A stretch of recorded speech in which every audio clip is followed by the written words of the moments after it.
너 통장에 100만 원은 있니? 저 10억 있는데 어머니 통장엔 얼마 있어요? 뭐? 10억?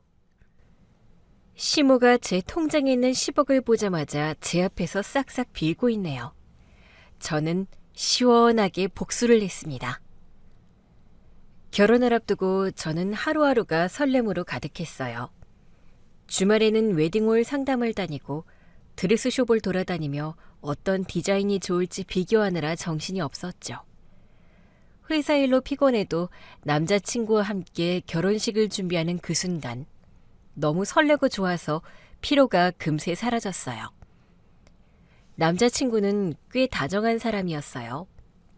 갑자기 비가 쏟아지는 날이면 꼭 회사 앞으로 데리러 와서 우산을 씌워주곤 했죠. 오늘도 고생 많았지? 비 맞을까 봐 걱정했어. 오빠도 바빴을 텐데 어떻게 왔어? 아니야, 오늘 일찍 끝나서 그래. 우리 민지 비 맞으면 감기 들어서 안 돼. 고마워. 그 말에 저는 웃음이 났어요. 남자친구는 정말 든든한 사람이었죠. 늘 저를 따뜻하게 챙겼어요.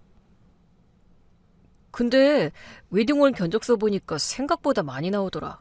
부담될까 봐 걱정돼. 다른 곳 또 가보자. 우리 형편에 맞게 하면 되지.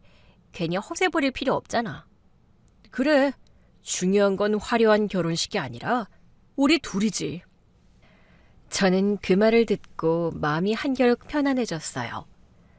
서로의 상황을 현실적으로 이해하고 그 안에서 맞춰가는 게 진짜 결혼 준비라고 생각했거든요. 그래서 이 사람이라면 어떤 일도 함께 이겨낼 수 있겠다는 확신이 들었어요. 결혼 준비를 하면서 저는 자연스럽게 예비 시모를 자주 보게 되었어요. 그날도 시모와 식사 자리를 갖게 되었죠. 결혼 준비는 잘 돼가니? 네, 어머니 걱정 마세요. 잘 하고 있어요. 근데 민지 너는 밥 좀 많이 먹어야겠다. 너무 말랐어. 네, 요즘 결혼 준비하느라 살이 더 빠졌어요. 그래서 건강하게 잘 챙겨 먹고 있어요. 그래도 신부가 너무 마르면 보기 좀 그렇잖아. 든든히 잘 챙겨야지. 네, 걱정 마세요. 겉으로 보기에는 저를 걱정하는 듯 했지만 시모는 보여주기식 허세가 심한 사람이었어요. 엄마, 마르면 웨딩드레스 입으면 더 이쁘잖아. 뭘 그래? 넌 가만히 있어. 아무것도 모르는 애가. 운동도 하고 식단 관리도 하고 노력하고 있어요. 어머님, 걱정하지 마세요. 저는 여유 있게 미소 지으며 얘기했어요. 시모에게 예의를 지키되 할 말은 해야 한다는 게 제 원칙이었거든요. 하지만 시모는 결혼식 준비하는 과정을 사사건건 관여했어요. 시모는 하루가 멀다 하고 저에게 전화를 걸어왔어요. 처음엔 단순한 안부인 줄 알았는데 대화의 끝은 늘 간섭으로 흘러갔죠. 민지야, 웨딩홀은 결정했니? 아직 상담 중이에요. 예식 분위기나 예산 맞춰서 조율하려고요. 그래, 너무 비싼 데는 오버야. 그렇다고 너무 싼 데 하면 별로고. 너가 잘 알아서 고르겠지만. 네, 적당한 선에서 결정할게요. 드레스는? 드레스도 아직이니? 네, 아직 결정 못했어요. 다 너무 예쁘더라고요. 드레스는 너무 화려하면 안 돼. 신부는 단아해야지. 네, 알아요. 저도 화려한 거 안 좋아해요. 그래, 괜히 눈에 띄겠다고 요란하게 하지 마. 어머님, 저도 요란하게 할 생각은 없어요. 저한테 어울리는 스타일로 잘 고를 거예요.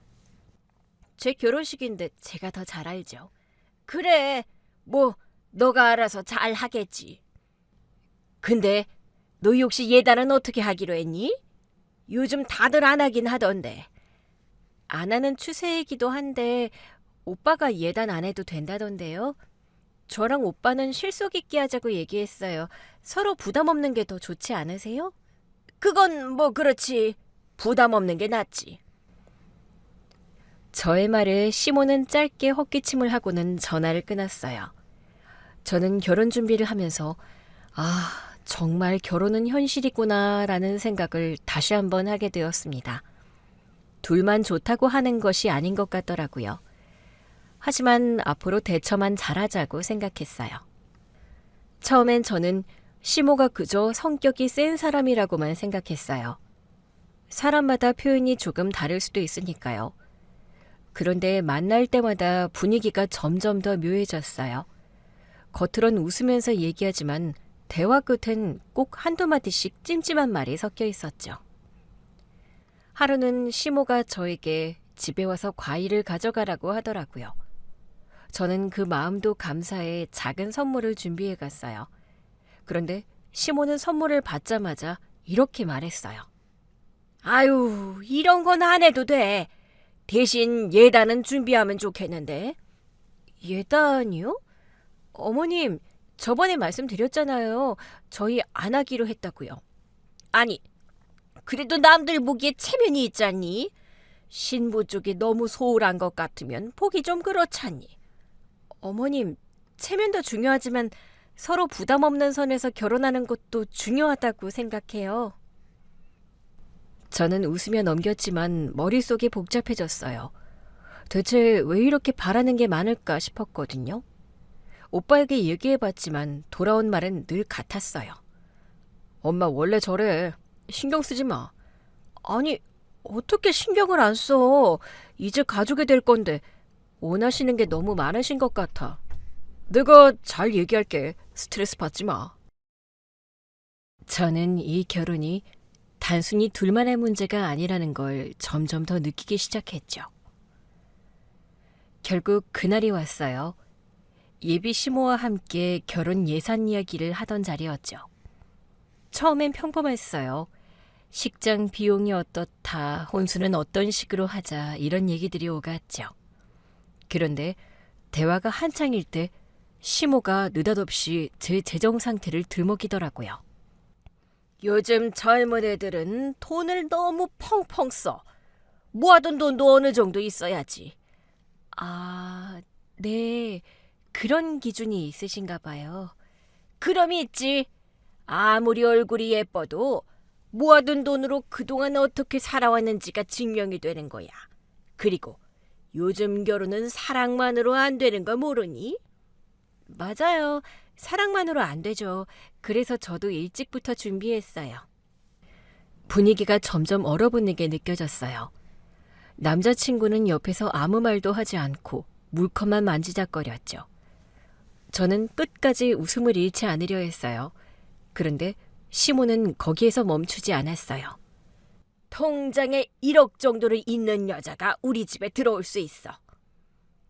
시모의 말에 제 속은 끓어오르기 시작했고 아주 담담하게 말했어요.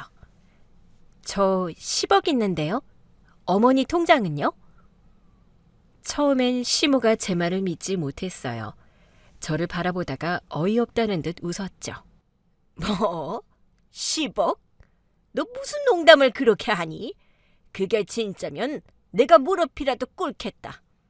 그럼 어머님, 지금 바로 꿇으셔야겠네요. 증거 보여드릴까요? 저는 핸드폰을 꺼내 은행 앱을 열었어요. 화면에 찍힌 금액이 선명하게 보이자 시모의 웃음이 그 자리에서 멎었어요. 입술이 파르르 떨리더니 잠시 후 정말 그대로 제 앞에 무릎을 꿇었죠. 세상에, 진짜였어? 미안하다. 내가 그런 줄도 모르고 괜한 소리를 했네. 어머님, 무릎 꿇으실 필요는 없어요. 다만 누군가를 판단하기 전에 그 사람의 마음을 먼저 봐야 하지 않을까요? 돈으로 사람을 재는 건 그 돈보다 더 가난한 마음이에요. 그렇게 저는 예비 시모에게 사이다 한 방을 날렸습니다. 사실 시모와는 처음부터 무언가 삐걱댔던 것 같아요. 제가 처음부터 마음에 안 들었을 수도 있겠죠. 그날은 남자친구와 함께 예비 시모의 집을 처음으로 찾았어요. 현관 앞에서 초인종을 누르는데 괜히 심장이 빨리 뛰었어요. 첫인상은 중요하니까요. 저는 문 앞 유리에 비친 제 머리카락을 한 번 더 정돈했어요. 그때 남자친구가 제 손을 꼭 잡으며 말했죠. 우리 엄마 조금 까다롭긴 한데 진짜 괜찮은 분이야. 금방 마음 여실 거야. 나야 뭐 진심으로 다가가면 되겠지. 남자친구의 말에 마음을 진정시키며 시모의 집으로 들어섰습니다. 문이 열리자마자 시모는 미소를 지으며 반기더라고요. 어머, 어서 와요. 안녕하세요. 처음 뵙겠습니다. 그래요. 근데 사진으로 볼 때보다 키가 작네. 실물이 더 낫다는 말씀으로 드릴게요. 네, 뭐 그래요. 말로 와도 되죠? 그럼요. 편하게 하세요. 잠시 후 시모의 시선이 제 핸드백에 머무르더라고요. 그러더니 시모가 슬쩍 손가락으로 가방을 가리키며 말을 꺼냈어요. 어머, 그거 진짜니? 그럼요. 선물로 받은 거예요.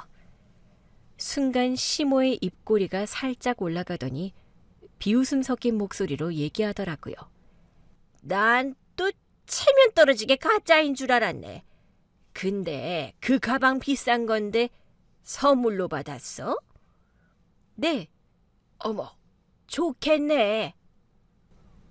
첫 만남부터 핸드백 얘기부터 꺼내는 모습이 썩 달갑진 않았지만 저는 첫 만남이라 최대한 예의를 지키며 대답했어요. 그래, 어서 앉자. 밥부터 먹으면서 얘기하자. 근데 아빠는 왜 안 보여? 아빠는 좀 늦는데 우리 먼저 먹자. 어서 앉아요. 네. 저는 긴장된 마음으로 자리에 앉았어요. 무언가 기분이 쎄했지만 첫 만남이라 그러려니 했어요. 그래, 입맛에는 좀 맞니? 네, 너무 맛있어요. 많이 먹어. 시모의 목소리는 부드러웠지만 눈빛은 이미 저를 평가하는 중이었어요. 근데 부모님은 뭐 하시나? 아빠는 제가 어렸을 때 돌아가셨어요. 그래서 엄마랑 단둘이 지냈어요. 그 말을 하자 시모의 입꼬리에 걸려있던 미소가 아주 천천히 사라졌어요. 잠시 침묵이 흘렀고 시모는 차가운 목소리로 말을 이어갔죠. 아, 그래. 어머니 혼자 키우셨구나. 그 말투에는 위로나 공감보다는 묘한 거리감이 섞여 있었어요. 저는 담담하게 대답했어요. 네, 엄마 혼자 저 키우느라 고생 많이 하셨어요. 그래서 저는 자립심이 강해요. 혼자서 잘 버티는 법을 배웠어요. 시모는 고개를 끄덕였지만 그 끄덕임은 공감이 아니라 어떤 판단처럼 느껴졌어요. 저는 속으로 생각했어요. 오늘 이 자리가 그냥 인사 자리가 아니구나. 시험이구나. 그리고 그 시험, 저는 절대로 질 생각이 없었어요. 그 후부터 시모는 마치 이력서를 검토하듯 질문을 이어갔어요. 일은 무슨 일해? 중소기업에 다녀요. 일은 꽤 안정적이에요. 순간 시모의 얼굴에 미묘한 표정이 스쳤어요. 눈썹을 살짝 찌푸리더니 곧 비웃는 듯한 목소리가 들렸죠. 어머, 우리 아들은 대기업 연구원인데 너무 차이 나는 거 아니야? 어머, 왜? 궁금해서 물어보는 건데. 그럼 학교라도 좋은 데 나왔나? 아, 저는 고졸이에요. 대학은 그냥 안 갔어요. 대신 남들보다 일찍 사회생활을 시작했어요. 그 말을 하자 시모의 눈이 커지더니 고개를 젖히며 한숨을 내쉬었어요. 아유, 고졸? 어머, 학벌까지 우리 아들이랑 너무 차이 나네. 세상에 고졸이 며느리로 들어오다니. 저는 미소를 유지했어요. 흔들리면 안 된다는 걸 알고 있었거든요. 그래도 성실하게 일하고 있습니다. 저는 학벌이 중요하다고 생각하지 않아요. 대신 저는 남들보다 일찍 사회생활을 시작했고 여러 경험이 많습니다. 시모는 대답 대신 물잔을 들었어요. 잠시의 정적이 흘렀어요. 그러다 시모가 말을 꺼냈죠. 그럼 중소기업에다가 모아둔 돈도 얼마 없겠네. 통장에 1억도 없는 여자는 우리 며느리로 안 받는데. 시모는 농담을 하듯 얘기했어요. 1억이라니. 시모의 말을 듣고 정말 어이가 없었어요. 순간 머리가 하얘졌지만 저는 표정 하나 흐트러뜨리지 않았어요. 오히려 차분히 미소를 지으며 답했죠. 어머님, 저 모을 만큼 꽤 모았어요. 괜히 걱정 안 하셔도 돼요. 시모는 손사래를 치며 말했어요. 요즘 젊은 사람들은 말은 번듯하게 하지. 모을 만큼 꽤 모은 게 다들 기준이 다르니까. 네, 어머님 말씀이 맞아요. 저는 제 나이에 맞게 제 능력으로 모을 만큼 충분히 모았어요. 걱정 마세요. 저는 끝까지 예의를 차리면서도 똑부러지게 말했습니다. 그 순간 옆에 있던 남자친구가 참다 못해 손을 탁자 위에 올렸어요. 그리곤 단호한 목소리로 얘기하더라고요. 엄마, 그건 너무 심했어요. 그런 말 하지 마세요. 시모는 눈을 치켜뜨며 바로 받아쳤어요. 내가 뭘? 현실을 말한 건데.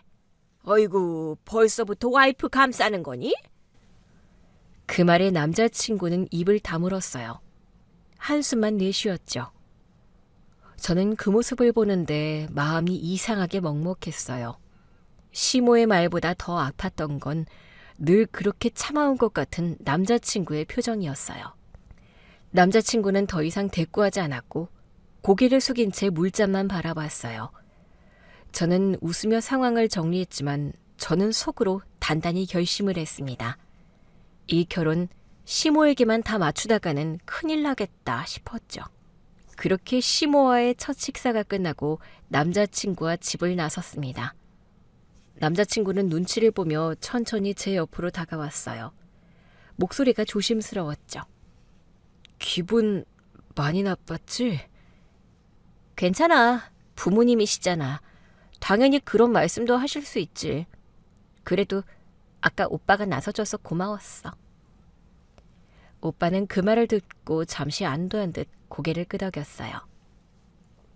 엄마가 원래 좀 말이 세. 근데 진심은 나쁜 분 아니야. 조금만 이해해줘. 괜찮아. 나도 다 이해해. 저는 웃으며 대답했지만 마음속에서는 묘한 피로감이 번졌어요. 그래도 남자친구가 내 편에 서줬으니까 그걸로 충분하다고 스스로를 다독였어요. 오빠, 앞으로 결혼식 관련된 일은 우리 둘이 잘 맞춰서 하자. 부모님 마음은 천천히 얻으면 되니까. 그래, 나도 그렇게 생각해. 그 대화를 끝으로 우리는 서로에게 미소를 지었어요. 하지만 시모와의 첫 만남 이후부터 시모는 거의 하루도 빠짐없이 전화를 걸어왔고 결혼식 관련해서 계속 관여를 하더라고요. 저는 그렇게 퇴근길 버스 안에서도 점심시간에도 심지어 회의 직전까지도 시모에게 전화를 받았어요. 전화를 끊고 나면 늘 무언가 가슴이 답답해져 왔어요. 결혼이 이렇게 피곤한 일이었나? 그 생각이 들었어요. 시모는 웨딩홀부터 예물, 신혼집 명의까지 모든 걸 간섭했어요. 하지만 저는 그때마다 여유롭게 대처하며 시모에게 끌려가지 않고 제 의견을 얘기했습니다. 그러다 며칠 뒤 시모에게서 전화가 왔어요. 밥이나 한번 먹자는 말에 약속을 잡았죠. 식당에 들어서자마자 시모는 환하게 웃으며 자리에 앉았어요. 그러나 그 다정한 표정은 금세 목적이 드러났죠. 민지야, 근데 우리 예단은 안 하기로 했지만 금은방 정도는 가야 되지 않겠니? 어머님, 저희 서로 부담되지 않게 정리하기로 했어요. 양가 다 간소하게 하자는 걸로요. 제가 말을 마치자 시모는 찻잔을 내려놓으며 미간을 찌푸렸어요. 아유, 혹시 형편이 어려워서 그러니? 그 말 한마디에 식탁의 공기가 뚝 끊긴 듯 했어요. 옆에서 남자친구조차 아무 말이 없었어요. 저는 얼굴이 달아오르는 걸 느꼈지만 끝까지 미소를 유지했어요. 어머님, 무슨 말씀을 그렇게 하세요? 형편이 어려운 건 아니에요. 다만 결혼은 남들에게 보여주는 게 중요한 게 아니라고 생각해요. 저는 실속 없는 거 딱 싫어해요. 시모는 제 말을 듣고 불편한 기색이 분명했죠. 남자친구는 어색하게 웃으며 분위기를 넘기려 했지만 그 웃음이 오히려 더 무겁게 느껴졌어요. 저는 속으로 생각했어요. 이분은 체면 차리기 바쁜 사람이구나. 식사가 끝나고 우리 세 사람은 주차장으로 걸어 나왔어요. 시모는 손을 흔들며 말했죠. 조심히 가라. 다음엔 우리 집 쪽으로 와서 밥 먹자. 저는 짧게 인사하고 차에 올랐어요. 차 안 공기는 이상하게 무거웠고 창밖만 바라보던 남자친구가 조심스럽게 말을 꺼냈어요. 아까 엄마 말 기분 나빴지?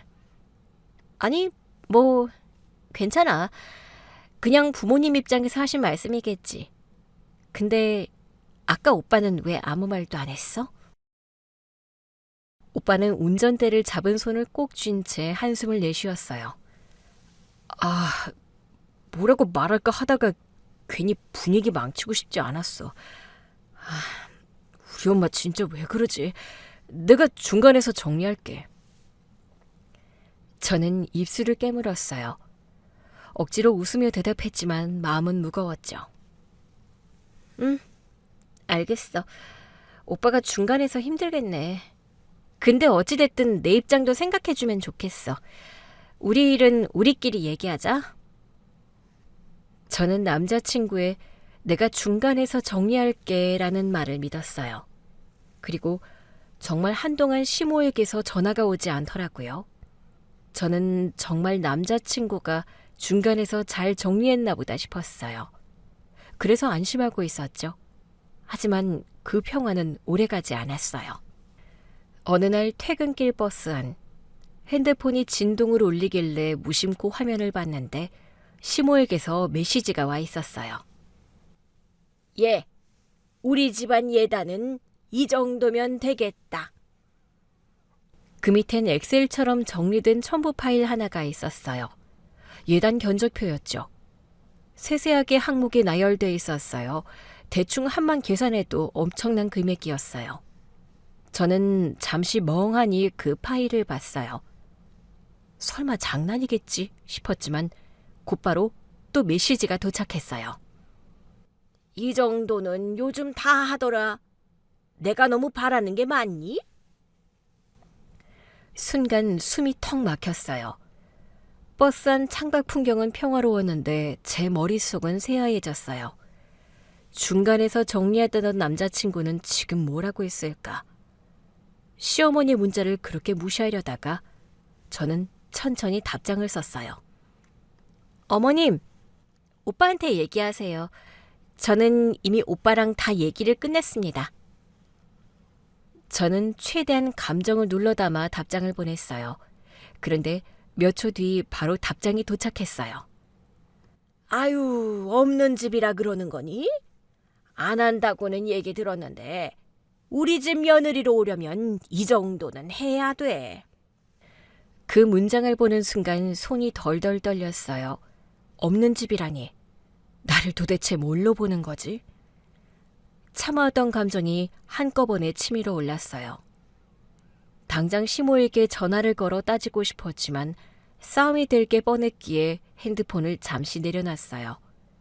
억지로 숨을 고르고 있었는데 그때 남자친구에게 전화가 왔어요.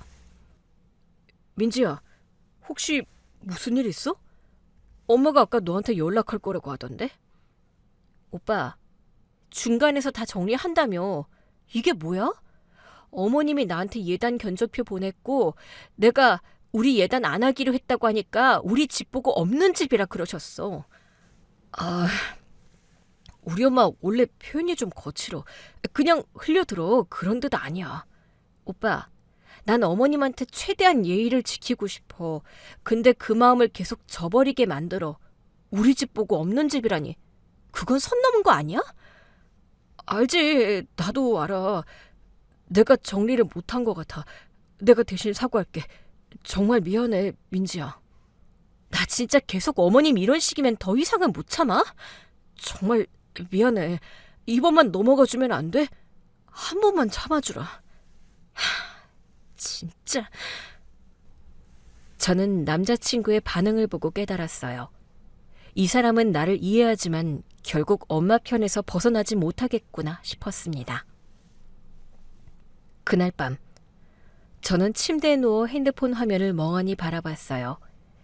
읽음 표시가 남은 톡창이 계속 눈에 밟혔죠. 갑자기 머리가 아파왔어요. 이 결혼 내가 너무 순진하게 생각한 걸까? 시모의 말도 상처였지만 정작 더 화가 난 건 남자친구의 태도였어요. 정리한다더니 결국 아무것도 못했네? 그는 약속했던 중간에서 정리하겠다는 말을 지키지 않았어요. 결과적으로 아무 일도 변하지 않았죠. 결혼이라는 게 둘만의 약속인 줄 알았는데, 처음엔 사랑 하나면 충분할 줄 알았는데 현실은 너무 냉정했어요. 시모는 예단 욕심을 내려놓지 못했습니다. 그리고 결국 나름 양보한다는 말투로 저에게 얘기했어요. 민지야, 내가 보낸 예단이 다 부담스러우면 명품백 하나만 해줘. 그 정도는 해줄 수 있지? 그 말을 듣는 순간 속으로 한숨이 나왔어요. 하지만 결혼을 앞둔 상황에서 더 이상의 마찰을 만들고 싶지 않았습니다. 남자친구와의 미래를 생각하면 지금은 그냥 넘기는 게 낫다고 스스로를 설득했죠. 그리고 평생에 한 번뿐인 결혼식인데 이번 한 번만 맞춰주자라고 생각했어요. 그렇게 저는 마음을 다잡고 시모와 함께 백화점 명품관으로 향했어요. 유리문이 열리자마자 특유의 향과 조명이 눈부시게 번졌어요. 시모는 망설임 하나 없이 특정 브랜드 매장으로 곧장 들어갔죠. 마치 오래전부터 정해둔 듯한 발걸음이었어요. 여기가 제일 낫더라. 작년에 유럽 갔을 때 봤는데 제일 마음에 들더라고. 네, 어머님 마음에 드는 브랜드로 하세요. 이 가방도 이쁘지 않니? 그러면서 자신이 들고 온 핸드백을 자랑하듯 큰 소리로 말했어요. 이 가방도 작년에 유럽 갔다가 여기 브랜드에서 산 거야. 그때 환율이 안 좋아서 좀 손해봤다니까. 저는 억지로 미소를 지으며 뒤따랐어요. 직원도 옆에서 보폭을 맞추며 환하게 웃었죠. 매장 안에서 시모는 신난 듯 빠른 걸음으로 진열대를 오가며 가방을 하나씩 들어 올렸어요. 그러다 거울 앞에 서서 이리저리 각도를 바꾸며 물었죠. 이 색이 나한테 더 잘 어울리지? 아니면 이게 낫나? 두 개 다 잘 어울리세요. 어머님 분위기에는 어떤 색이든 예쁘실 것 같아요. 하지만 시모는 제 대답을 들으려는 사람 같지 않았어요. 이미 마음속으로 결정을 내린 표정이었죠. 그러더니 갑자기 가장 비싼 라인의 가방을 집어들며 말했어요. 어머, 이게 딱이다. 이걸로 할게. 나한테 너무 잘 어울리지 않니? 저는 아무 말 없이 고개를 끄덕였어요. 그리고 계산대로 가서 카드를 꺼냈습니다. 네, 결제해드릴게요. 네, 6개월 할부로 해주세요. 그런데 그 순간 시모가 옆에서 툭 던지듯 말했어요. 어머, 할부야? 여기서 없어 보이게 할부라니. 직원의 시선이 살짝 느껴졌어요. 저는 애써 웃으며 대답했죠. 혜택 받는 게 있어서 할부로 결제해야 돼요. 에이, 그래도 그렇지. 시모는 옆에서 괜히 민망한 듯 굴었어요. 그렇게 결제가 끝나고 직원이 포장을 하는 동안 시모는 방금 산 새 가방이 마음에 드는지 잔뜩 흡족한 표정을 지어 보였고 자신의 기존 가방을 옆 의자에 내려두었어요. 그때 직원이 시모의 가방을 힐끗 보더니 부드럽게 말을 걸었죠. 어머, 고객님, 이 라인은 예전 제품이라 요즘은 잘 안 보이는데요. 혹시 외국에서 구매한 제품이세요? 순간 시모가 어색하게 웃으며 대답했어요. 아, 그게 작년에 유럽에 가서 산 거예요. 직원은 고개를 끄덕이며 덧붙였죠. 작년에요? 작년에 나온 라인이 아닌데. 아, 작년이 아니었나? 아니에요, 고객님. 요즘 워낙 유사 제품이 많아서요. 진품 고객분들이 종종 확인 맡으러 오시거든요. 그 말에 순간 공기가 싸늘해졌어요. 순간 시모의 손이 가방끈을 움켜쥐더니 미묘하게 굳었죠. 그리고는 더 이상 아무 말도 하지 않은 채 시선을 다른 곳으로 돌렸어요. 저는 시모의 모습을 보고 터져나올 것 같은 웃음을 억지로 참았어요. 시모는 시간이 지날수록 얼굴빛이 눈에 띄게 하얘졌어요. 가만히 직원이 포장하는 것을 지켜보다가 괜히 자신의 가방을 품에 끌어안고는 급하게 말했죠. 포장 좀 빨리 해주세요. 급해서요. 네, 거의 다 됐어요. 직원은 여전히 미소를 지었지만 분위기는 이미 묘하게 싸늘했어요. 잠시 후 매장을 나오자마자 시모가 불쾌하다는 듯 말을 쏟아냈어요. 저기도 이제 못 가겠네. 네? 왜요? 아니, 직원 교육이 엉망이야. 손님한테 쓸데없는 말을 왜 그렇게 하는 거야? 예의가 없어 진짜. 그냥 확인차 여쭤본 거 아닐까요? 요즘 유사 제품이 많다니까요. 그래도 손님한테 그런 말을 하면 안 되지. 내가 괜히 기분 상했네. 저는 아무 대답도 하지 않았어요. 이미 다 눈치챘거든요. 그렇게 자랑하던 그 가방 진짜가 아니었다는 걸요. 차 안에서도 시모는 계속 자기 합리화를 늘어놨지만 저는 묵묵히 창밖만 바라봤어요. 진짜야. 이 가방 작년에 친구랑 유럽 갔을 때 산 거라니까? 예, 그래요.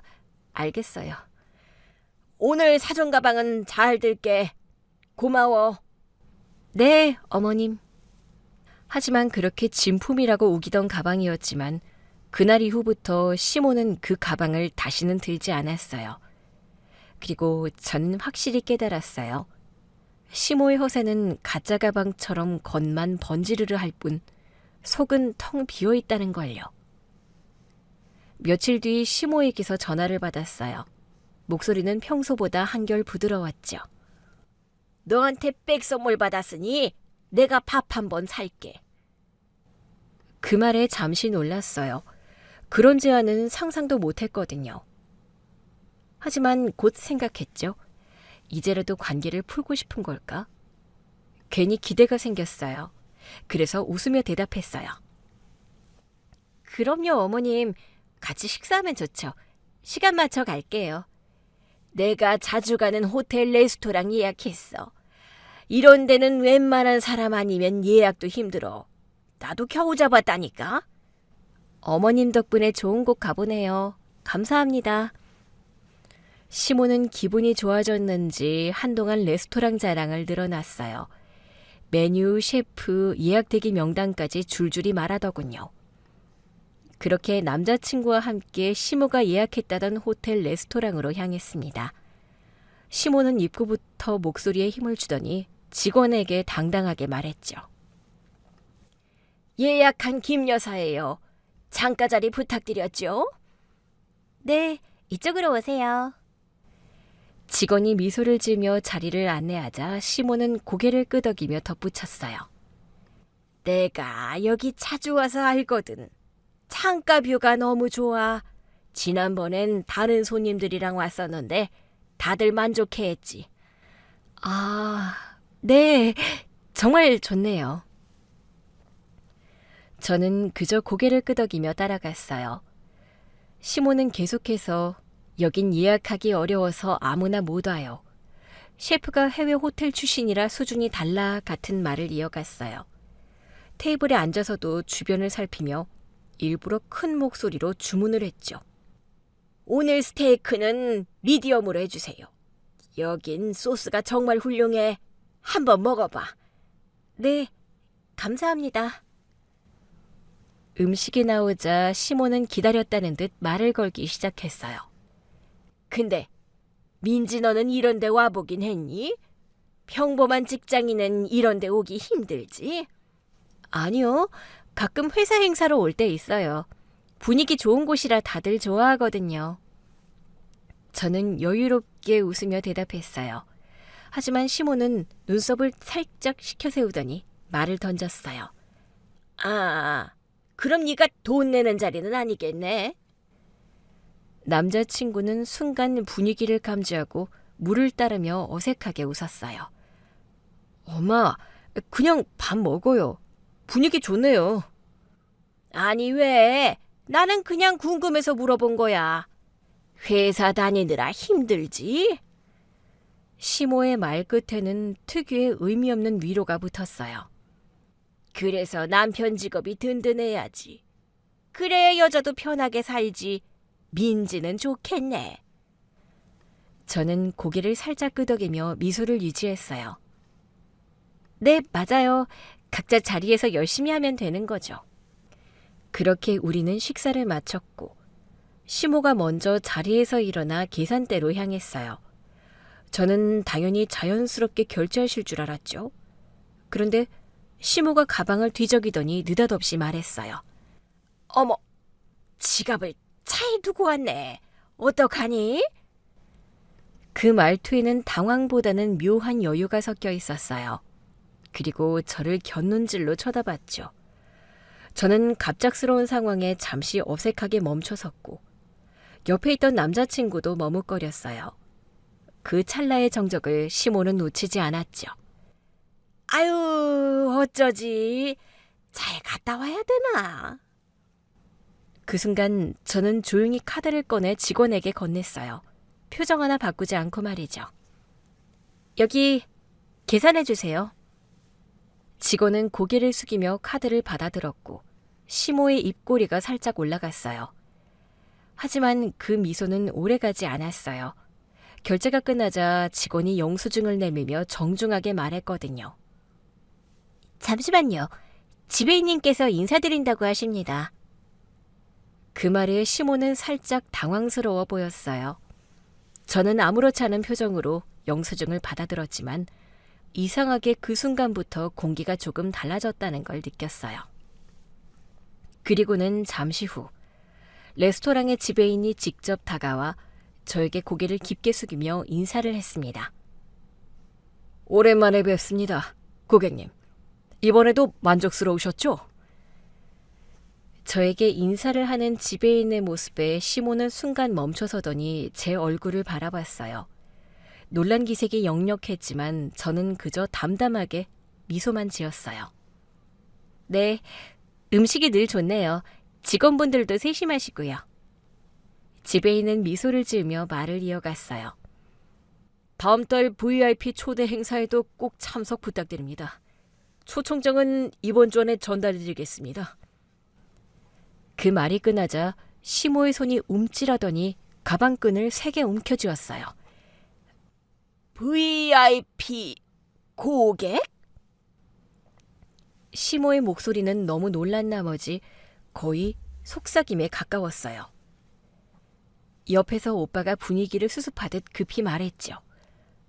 어머니, 계산 다 됐으니까 우리 나가요. 저는 천천히 고개를 돌려 시모를 바라봤어요. 어머니, 제가 여기 자주 와서 그런가 봐요. 가끔 제가 접대할 때요. 회사 거래처분들이 좋아하시거든요. 아, 그래? 시모는 말없이 입을 다문 채 서 있었어요. 아무 소리도 들리지 않았어요. 단지 미면 긴장만이 흘렀죠. 결국 저희 3사람은 말 한마디 없이 식당을 나섰어요. 민지야, 잘 먹었다. 다음에는 내가 꼭 살게. 네, 기대할게요, 어머니. 그 일이 있은 후 시모는 한동안 저에게 연락하는 것이 잠잠했어요. 그러다 어느 날 시모에게서 전화가 왔어요. 과일 선물 들어온 게 있는데 좀 가져가라. 혼자 먹기 많아. 아, 네, 어머님. 시모의 목소리가 평소보다 유난히 부드러웠어요. 이상했지만 별 생각 없이 시모 집을 찾았죠. 초인종을 누르자 시모가 문을 열며 반갑게 웃어 보였어요. 왔니? 저녁은 먹었니? 아, 퇴근하고 바로 와서 아직 못 먹었어요. 아, 그래. 그럼 이리 와서 밥이나 먹자. 마침 찌개도 새로 했어. 저는 신발을 벗고 거실로 들어섰어요. 그런데 어딘가 평소와 분위기가 달랐어요. 저는 식탁으로 향했는데 식탁 위엔 낯선 서류가 놓여 있었죠. 무심코 눈길이 그 종이로 향했는데 거기엔 압류 통치서라고 적혀 있었고, 그리고 이름란엔 분명히 시모 이름이 적혀 있었어요. 순간 머릿속이 하얘졌어요. 설마 시모에게 빚이 있었던 건가? 하지만 시모는 아무 일도 없다는 듯 부엌에서 냄비 뚜껑을 여닫으며 계속 말을 걸었어요. 이거 푹 익은 김치로 끓인 김치찌개야. 얼른 앉아라. 그리고는 제가 그 종이를 바라보고 있는 걸 보자 시모가 갑자기 국자를 떨어뜨리며 다급히 외쳤어요. 그거 오래된 거야. 시모의 큰 소리에 놀란 저는 그대로 서 있었고, 시모는 허둥지둥 다가와 식탁 위의 서류들을 급하게 정리했어요. 그냥 옛날에 친구 보증 잘못 써서 받은 거야.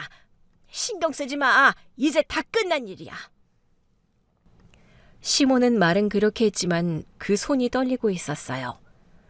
저는 아무 말도 하지 않고 가만히 시모를 바라봤어요. 그때 제 시선이 식탁 위로 향했어요. 아직 뜯지도 않은 독촉장 봉투가 2-3개쯤 더 쌓여 있었고, 그 옆에는 연체 통보라는 글씨가 찍힌 등기우편이 무더기로 놓여 있었어요. 집안 공기가 이상하게 무거워졌어요. 그동안 시모가 자랑하던 고급백, 해외여행, 우리 집 체면이라는 말들이 머릿속에서 떠올랐어요. 그리고 그 모든 게 하나의 헛에 거짓된 이미지였다는 게 명확해졌죠. 어머니, 이게 다 뭐예요? 시모는 대답하지 않았어요. 그냥 서류를 품에 안고 고개를 숙였어요. 저는 그 순간 확신했어요. 이 사람은 부자가 아니라 체면 때문에 허세에 갇힌 사람이었다는 걸요. 그리고는 시모는 억지로 웃으며 말을 꺼냈어요. 요즘 세상에 얼마나 험하니. 이런 종이 쪼가리 하나로 사람을 겁주더라니까. 이미 다 정리한 거야. 너는 신경 안 써도 된다. 별거 아니라는 듯 가벼운 말투로 얘기했지만 시모의 표정에는 웃음기가 금세 사라졌어요. 저는 아무 말 없이 식탁 의자에 앉아 시모를 바라봤어요. 부엌 불빛 아래서 시모의 얼굴엔 피로가 누적되어 있어 보였고, 손가락 끝엔 불안감에 손톱을 뜯은 흔적이 그대로 남아 있었어요. 그동안 과하게 꾸미고 남 앞에서만 허세 부리던 사람의 모습은 전혀 보이지 않았어요. 잠시 침묵이 흘렀고 저는 차분히 물었어요. 어머니, 솔직하게 얘기하셔도 돼요. 오빠는 알고 있어요? 시모는 제 말을 듣는 순간 입술을 세게 깨물었어요. 그리고는 시선을 피하며 고개를 돌렸죠. 내가 알아서 할 테니까 네가 신경 쓸 일 아니다. 목소리는 단호했지만 그 안에는 힘이 하나도 없었어요. 그 말 끝에 짙은 체념이 묻어 있었죠. 그 순간 저는 이 사람이 그동안 얼마나 벼랑 끝에 서 있었는지를 알 것 같았어요. 그날 저는 시모의 집을 나서며 머릿속이 복잡했어요. 그동안 시모가 보여왔던 모습들이 하나하나 떠올랐어요.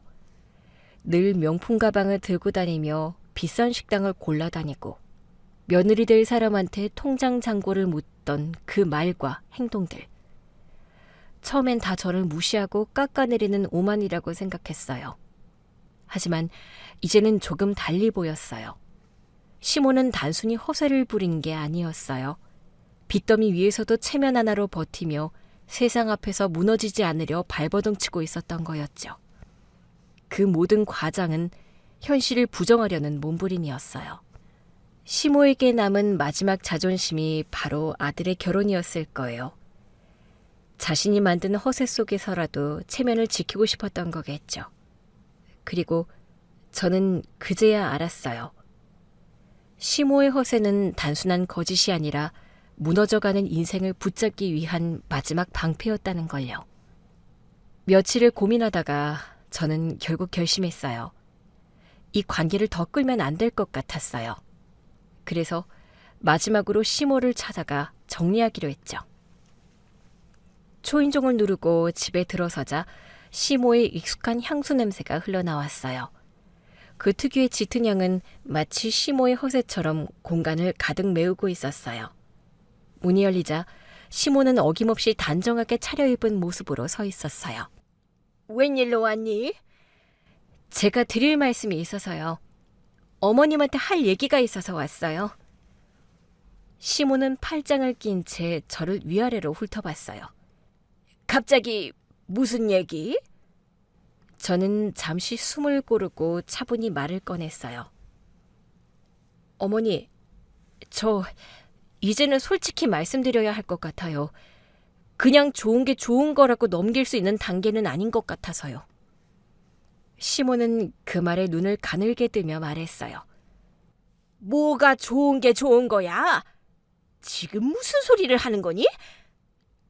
너 설마 저번에 서류 본 것 가지고 아직도 그러는 거니? 아니요. 그거 하나만 가지고 제가 그러지는 않죠. 너? 내가 며느리로 받아주려고 했더니 정말 안 되겠구나. 나는 통장에 1억 정도는 있는 여자가 우리 집에 들어와야 된다고 생각한다. 근데 너는 통장에 100만 원은 있니?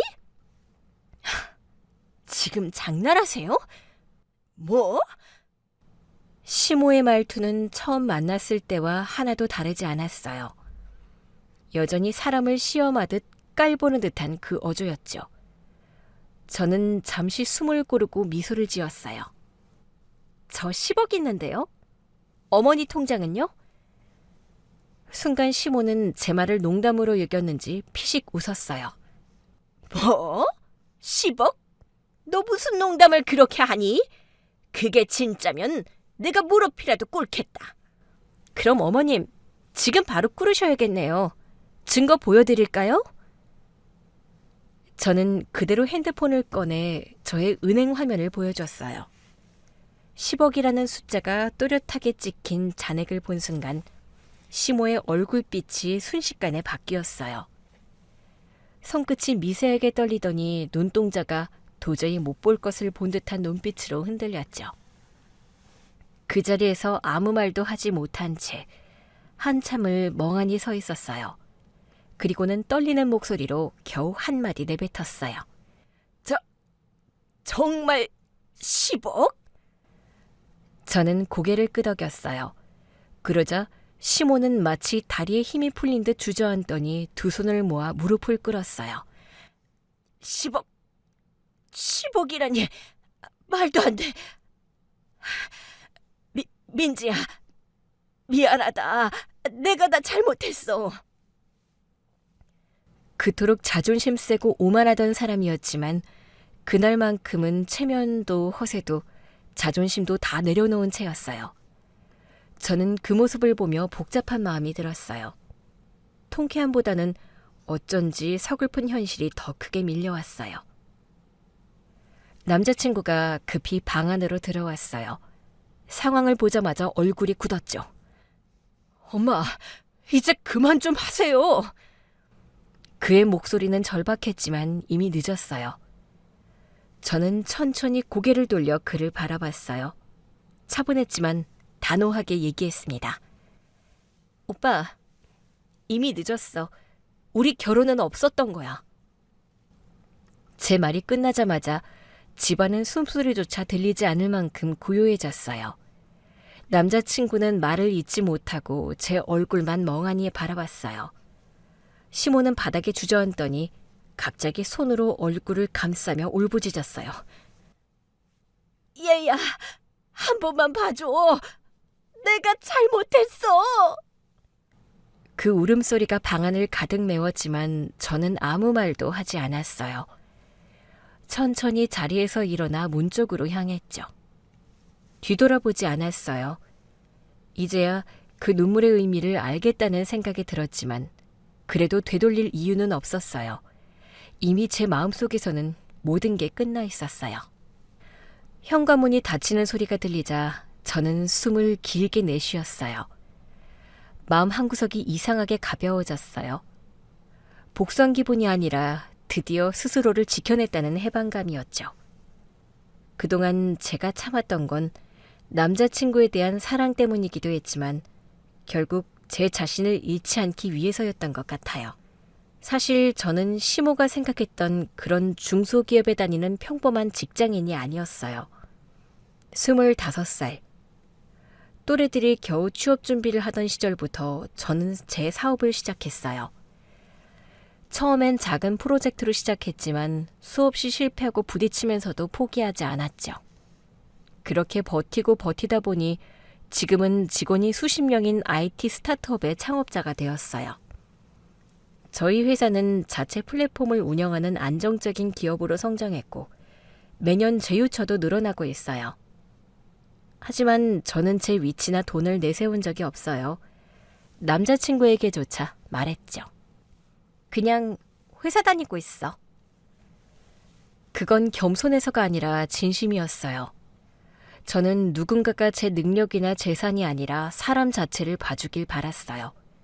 그래서 시모에게 처음 인사 갔을 때도 중소기업에 다니고 있다고 얘기를 했던 거였습니다. 그때부터 이미 알고 있었어요. 진짜 가치는 말로 증명되는 게 아니라 결국 행동으로 드러난다는 걸요.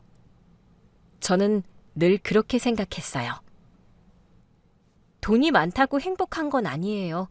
믿을 수 있는 사람이 곁에 있어야죠. 그건 제가 진심으로 믿는 말이었어요. 그래서 일부러 고급차를 사지 않았고 늘 타던 중형차를 그대로 몰았어요. 옷도 비싼 브랜드보다 깔끔하고 단정할 걸 선택했죠. 그런 선택은 제 돈을 숨기려는 게 아니라 제 진심을 먼저 봐줄 사람을 만나고 싶어서였어요. 그런데 시모는 처음부터 저를 가난한 여자로 단정지었어요. 그리고 그 판단이 결국 자신을 무너뜨릴 줄은 몰랐겠죠. 돈으로 사람을 판단하는 게 얼마나 위험한 일인지 이제 알아야지. 그 말은 누군가에게 들려주기 위한 게 아니라 제 자신에게 남기는 마지막 정리였어요. 이제 저는 그 어떤 편견에도 휘둘리지 않을 자신이 있었어요.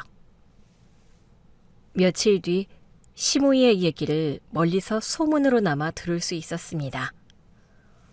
카드 돌려막기를 하다 더 이상 감당을 하지 못해 빚 독촉에 시달렸다는 것을요.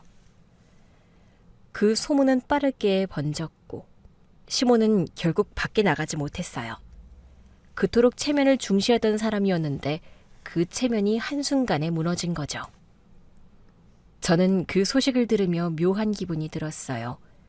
통쾌함이라기보단 허무함에 가까웠어요. 그렇게까지 자신을 포장하던 사람이 결국 그 허세에 스스로 무너진 거니까요. 사람들에게 체면 좋은 집안이라 불리던 그 이름은 이제 단 하루 만에 조롱거리가 되어 있었어요. 그렇게 저는 파혼을 하고 마음의 정리를 하기 위해 카페 테라스에 앉아 커피를 마셨습니다. 사람들로 북적이는 모습들이 보였지만 제 마음은 그와 반대로 고요했어요. 이제야 비로소 숨을 편하게 쉴 수 있었죠. 이건 결혼 실패가 아니라 해방이야. 그렇게 스스로에게 말하며 위로했어요. 그날 이후 저는 일에 더 집중했어요. 새 프로젝트를 시작했고 잠도 줄여가며 일에 매달렸어요. 그 결과 회사의 가치는 이전보다 훨씬 높아졌고 직원들도 저를 더 신뢰하게 됐어요. 바쁜 나날이었지만 저는 누구보다 행복했어요. 누군가에게 맞추지 않아도 되는 삶이 이렇게 자유로울 줄 몰랐거든요. 그때 다짐했어요. 진심을 알아보지 못한 사람에게는 내 시간조차 주지 않을 거야. 저는 파혼한 것을 손실이 본 것이 아니라 제 인생에서 가장 현명한 선택으로 남겼어요. 이제는 후회도 미련도 없었어요. 오히려 더 단단해진 제 자신이 고마웠어요.